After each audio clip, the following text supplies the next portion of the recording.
Sports Podcast here. Your two hosts with you today on Wednesday. You'll see this episode on Thursday.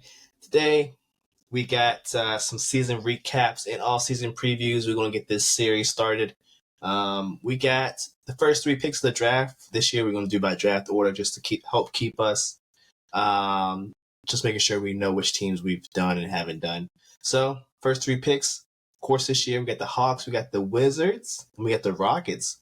At number 3 with a pick that they are owed to from Brooklyn with that James Harden trade. So we'll go over those three teams, their season, review it, kind of preview their offseason, what kind of moves they can make to better their team and get to where they need to be. And then maybe we'll squeeze in some other things at the end. But with all that being said, you already know. Stay tuned.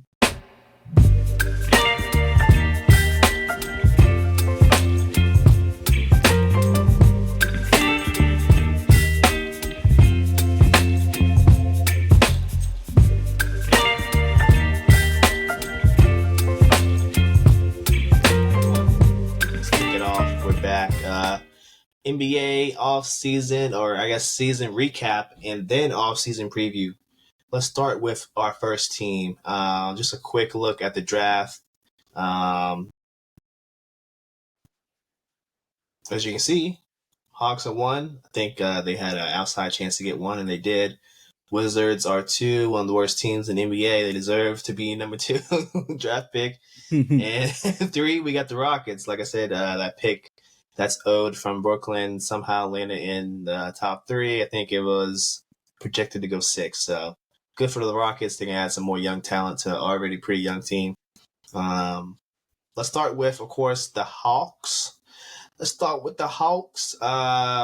talked about them a little bit once when we were going over like the play-in tournament and they lost that. I think that first game. I think they lost the first game, right? Talk about their future a little bit, but. More in depth here, as you can see, the record 36-46, number 1 pick. Couple of free agents, Sadiq Bey, who I don't know if you guys remember, tore his ACL. Garrison Matthews, Wesley Matthews, some of these other people probably never heard of. I'll kick it to you first, Lawrence. How do you think number 1, the Hawks attack the draft? Do they trade this number 1 pick? Do they, trade Trae and or DeJounte to get even more picks in this draft, or combination of both? Or how do you think they attack this draft and, kind of how this past season has gone? I mean, based on the coach, I kind of think they keep the pick and they try to figure out what to do with the pick and see who they can get with the pick. Mm-hmm. They'll probably evaluate some kind of a talent by then. Because that's kind of what the Dan Snyder was it Quinn Snyder is notorious for. I mean, he kind of built his own teams when he was in Utah. Whether it worked out or not is a different story. But he always went to building his own team. So I still think he'll take that same route. What talent they'll find, I mean, that's on them. They have some kind of strategy that obviously I have no idea what they're going to do. But I mean, in my opinion, what I would try to do is I would try to take that number 1 with DeJounte, see what I can get for it, and then in turn also do the same thing with Trae Young, and see what kind of returns we can get for it. I mean, maybe I get a 1 this year again, like later in the draft, I don't find anyone great, or then maybe like two more 1s for Trae Young, and then I need a superstar back for Trae Young, but maybe not quite on the same level, but different things like that. See who nibbles at the deal. See what teams are. I don't know. The Hawks are that one team. They have the first overall pick, but in my opinion, I don't see any way to help this team the way it's built. It feels like it just needs a complete revamp. And that also might just be you got to clean the house, and pick a single point to build with. I mean, maybe you get that point is Trae Young, but the defense, then you have to go complete defense for him. Like, you're gonna have to go a defensive shooting guard. Like, don't even bother getting an offensive anything kind of shooting guard. Just go straight defensive shooting guard. Let it balance itself out and kind of build around that. And I mean, that's going to put you down another 2-3 years. So, Quinn Snyder doesn't have 2 or 3 years to play with because, he already didn't do anything in this first year. And he didn't get to play the playoffs last year. So, yeah, I think you're right. I think, I don't know if necessarily a full-on rebuild is in effect. Like you said, Quentin Snyder's timeline doesn't look like that's the case here. At most, he probably has 3 years. So I think within the 3 years, he wants to turn his team around and to get into the playoffs. 2 seasons from now, 3 seasons at most.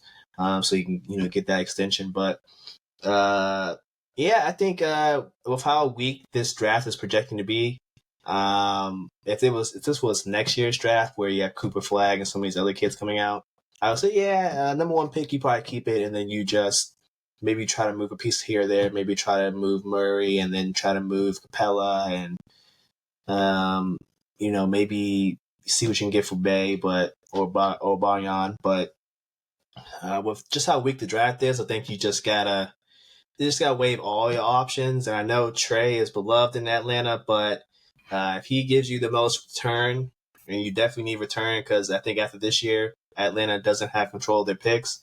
And if Trae Young nets you 2, even 3 first rounders, I think you just gotta, highly consider that move. Even though, just a couple years ago, he got you to the Eastern Conference Finals.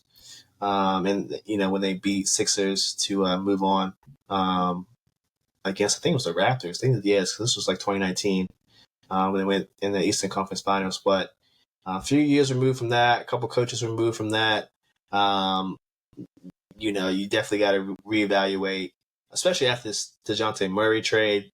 Even I think the GM Fields has said, hey, the bigger sample size we get, the more and more that we understand that this pairing that we thought would work is just not going to work. And you see it all over the NBA recently, like backcourt of 2 small guards just doesn't work anymore. I don't think it's ever worked, but definitely as of recent, it has not worked. I mean, we can look in Cleveland, like Donovan Mitchell and Garland, like it just doesn't work. When one is out, the other one thrives. But when they both play, one suffers, in terms of, just how they perform, and I don't know, just the synergy just isn't there. And same case here in Atlanta. So, yeah, I think either way, even if you do keep the pick, or if you trade the pick, I think you still got to move 1 or 2. And I think Murray I think he's the prime candidate for that. Where he goes, I don't know. Will they recoup both of those first rounders that they spent for him? Probably not. He'll probably get a first and a second, or maybe 3 seconds or 4 seconds. I don't know, whatever a team is willing to pony up. There will be suitors. Of course, the Lakers, maybe the Thunder, maybe even the Heat. Teams like that are kind of on the fringe. They might, take the bait per se, but yeah, I think you just got to weigh all those moves, right? And you still got some people up for extensions. I think Jalen Johnson is up. Sadiq Bey, he is going into restricted free agency, so he can either sign an extension, or what's most likely is they'll extend the tender, he'll sign it, and then they'll just shop him out. Like, hey, if you want him, you just gotta overpay him and see what his market value is. But what do you think, Lawrence? Do you think they should keep Bey, even though he's coming off a torn ACL? How do they play with that? And in terms of like Capella, do they move Capella? Because you got Jalen Johnson, and you also got forgot the kid that backs up Capella, but he's also a pretty decent center. Like how are we looking in the front court?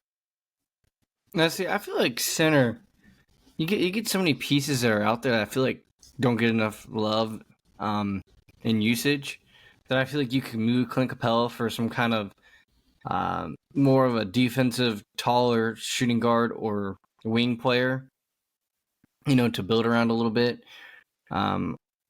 there's plenty of guys, out there in the league that, they don't see playing time, but in college they were really good. Mm-hmm. So maybe we, try and experiment, or maybe go use your first overall pick on a center like, I don't know, someone else did. Someone's got to be decent.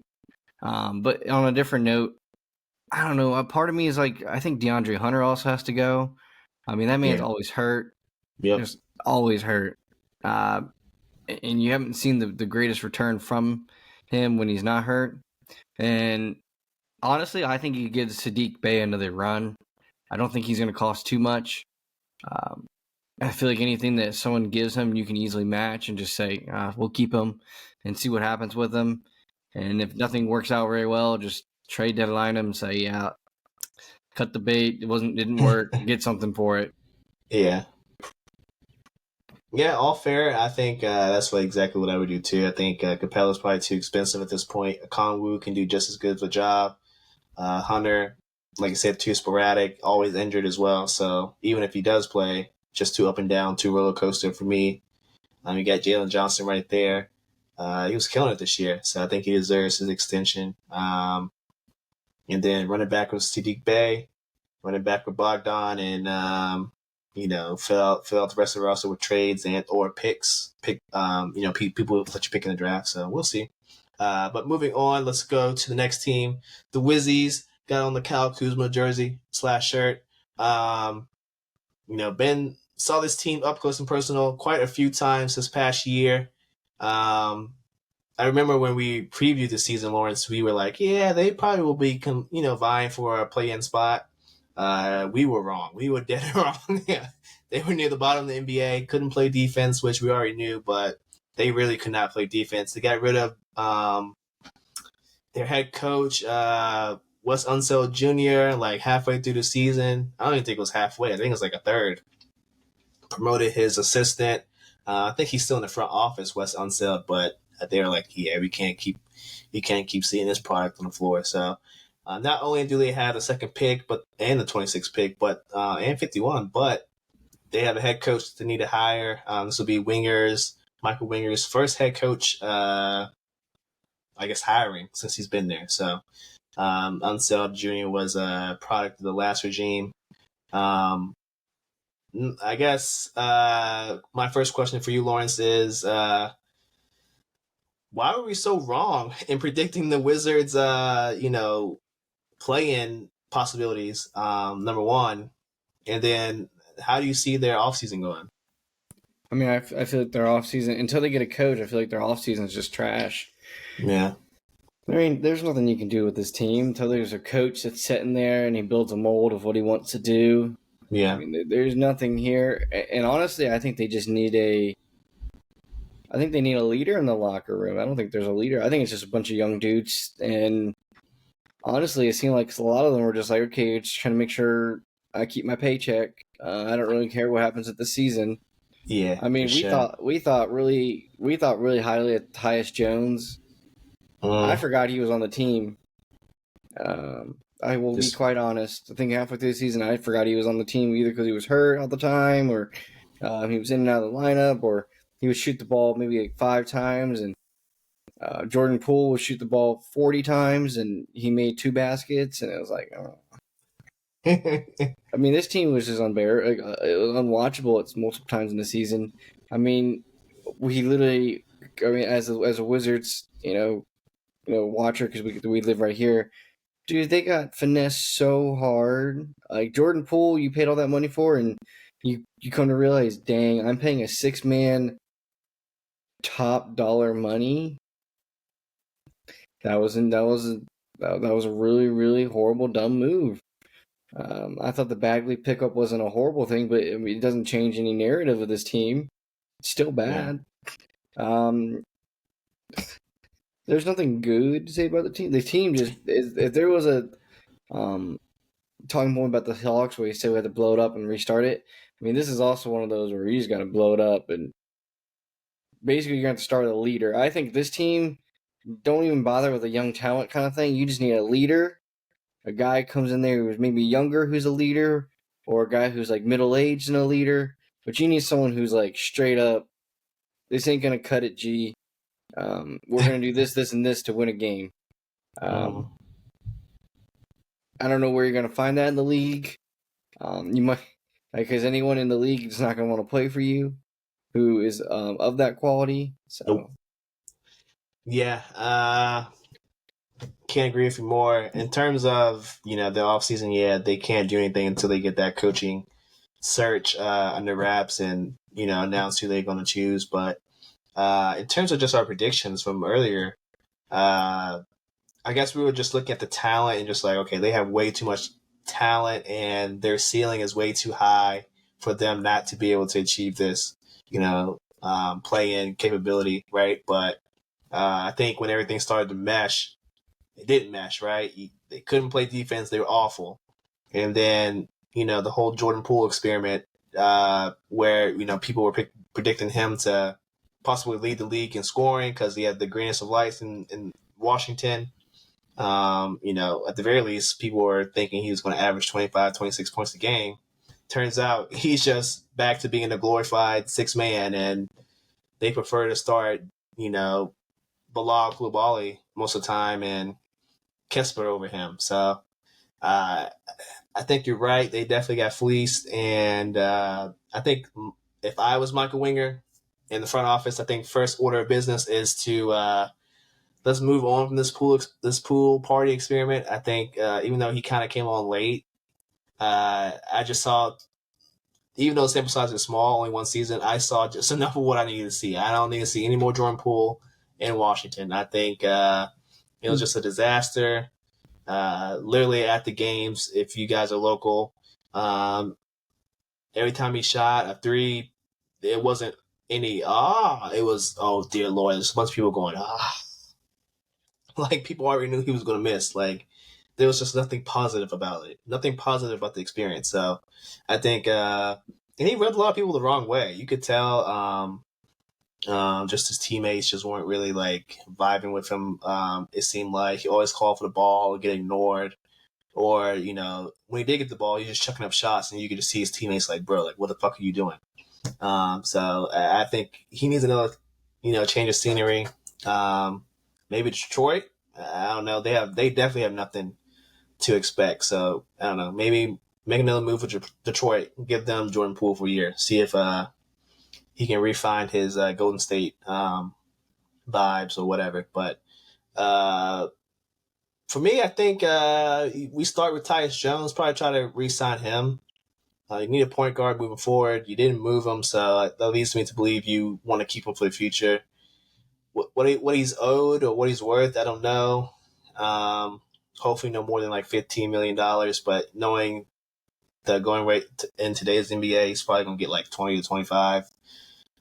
Which I'm all for players getting that money, but would I pay him that? No. We got to see improvement from Bilal. He was also very injury prone, but he's a rookie. Maybe he's not used to the physicality like he was in France. Denny took a huge step this year. I think, honestly, he can be like a 18 and 10 guy. Honestly, I think moving forward, that's my expectations is about 18 points and about 8 to 10 rebounds. I think that's where his floor should be. He definitely should be the third option. Kuzma, I'm fine with Kuzma being on there. He's not a leader like Lawrence said. Like no one's really a leader on here. He's like the closest thing maybe, but Kuzma doesn't really have any leadership capabilities in my opinion. And Bagley, you just got to deal with Bagley. Decent pickup, but I think Tristan Vukovic or whatever this guy's name is. Sorry for butchering it, but he's a good talent. I don't think he's starter worthy, at least not yet. Maybe he'll just get better in the offseason. And I think another priority for them is re-signing Kespert. I think he's up for extension or may even be a free agent. So look for them to do that. But I think also Johnny Davis, bro, I know they extended him. I think they extended him, so he's going to be there next year. But Lawrence, I think they got to move off Johnny Davis. He just has not improved in the 4 years that he's been there. Or it's supposed to be 4 years. I think they got to move off him. I can honestly say I didn't even know he was on the team half the time. when he played, bro, he just wasn't. He didn't look good. It doesn't look like he's gotten any better. I'm just saying, there's a lot of things this team needs, and he's not on the next part of this journey. Yeah, like you said, I think you move on to Jordan Poole, you get rid of that money. I mean, honestly, you can do it. I think the best thing to do is Tyus Jones walking, right? he's a free agent, but I'm assuming they're gonna try to re-sign him. I mean, one of the things I think I would do is maybe try to re-sign Tyus. Yeah, I'm not a team friendly, but like on a medium kind of friendly deal, and then take the second overall pick with Tyus Jones. I think you could probably get like an actual leader, like a veteran leader who's kind of decent. Because some team might be trying to move off. They're a pretty decent point guard / shooting guard, and then you just dump Pooled and the highest bidder, get the best thing you can for him, get off the money, and then just try to bring in some role players. And honestly, just try to fight for a play-in spot. Don't even worry about making the playoffs. Just try to fight for a play-in spot. I agree. I think maybe a little mix of the talent. They could get back to what we were expecting them to do last season. But anyways, moving on. Last team we got for tonight, we got the Rockets. They actually were fighting for the play-in, but they kind of just were just a few games out of the way due to their. I think they kind of had like a slow start, so they really didn't catch fire until the very end. Just look at the Rockets, 41-41, so they finished 500. Number 3 pick from Brooklyn and number 44. A couple of free agents: Reggie Bullock, Jeff Green, Aaron Holiday, Boban, Jashawn Tate, some other people. Now, last offseason, they made some big moves, signed Fred, Van Fleet, Dylan Brooks, stole Jeff Green from Denver. Sengun's coming on strong. They drafted Amin Thompson and Cam Whitmore. So good draft picks right there. At least it's looking like so far. And Jalen Green came on strong, albeit it took it took his way older baby mama getting pregnant to kind of inspire him, because he got to feed a newborn pretty soon. So nonetheless, that new inspiration kind of carried them through the last couple weeks of the season. That's why they almost made the play-in. But Lawrence, I'll start with you. How would you grade their season? Like, I don't think we were expecting much when we previewed their season, but how would you kind of grade their season, and what do you think they should do moving forward? Do they need to get like a co-star for Jalen Green? Because he's pretty much solidified himself as the best player on this team. Do they need to get a co-star, or do they just wait for another guy to develop? Like maybe Sengun takes that next step next year, and they don't need to go out and grab like a PG or somebody. Oh, I don't think they need to do a whole lot. I think I'd give them a C+. Yeah. Because they were supposed to be bad. I mean, honestly, they were supposed to be bad. I feel like they're like a. I wouldn't say like a role player piece away, but like honestly, you can just get a guy on join this team who can average an easy 15, a few steals a game, or give me some kind of like harder to see metric, but like I guess intensity effort player. Like I don't think it would work because of the way they play. But I feel like a McCall Bridges. I mean, the Brooklyn Nets need to do some moving around. I feel like the Brooklyn Nets is a team that the Houston Rockets could hit up. And I think there's a lot of players on that Brooklyn Nets team that could like easily plug in and help this team be an easy playoff team / play-in team. Because the Brooklyn Nets, I think, in my opinion, we'll talk to them about a different episode, but they're definitely going to have to be sellers. The way they're built and everything, it's literally just a team of role guys. And I feel like this is what the Houston Rockets need. Jalen Green kind of solidified himself being pretty decent. We just need to see it more often. Fred VanVleet, you know what you're going to get. It's just threes and D and tenacious D. Dylan Brooks is literally the same thing. Sengun finally found his shooting foot. Jabari Smith Jr., I mean, he's perfectly viable. as a role guy. He's not the guy who's going to score a bunch of points. He's also going to be the guy who helps you keep them from scoring a lot of points. And, he just does things. He's kind of more of a hustly guy. I think they just need like a guy who can just flat out there and go get 15. I think that's the thing that they're missing. I think the also thing they're missing is a six man. They don't have any kind of a six man. I get Cam Whitmore was kind of decent, but in my opinion, I want a little more. I want a little better. Yeah, he was young, but okay, let him develop as a young guy and become that glorified six man. But like at this current moment, you need a definite sixth man, and whether that is moving someone who's on the starting unit back one to become the sixth man, or moving someone in to become the sixth man, or just kind of adding a little bit more to the starter depth. But I think that Brooklyn Nets team is a team that I think I will refer to multiple times because they're going to be a team, in my opinion, I think is selling. And I think they have a lot of players on that team because they're a bunch of role guys, in my opinion, that teams like the Houston Rockets, who need to make another leap, can easily drag and plug and have a good team out of it. Yeah, I agree. I think they need to be buyers, not sellers, this offseason.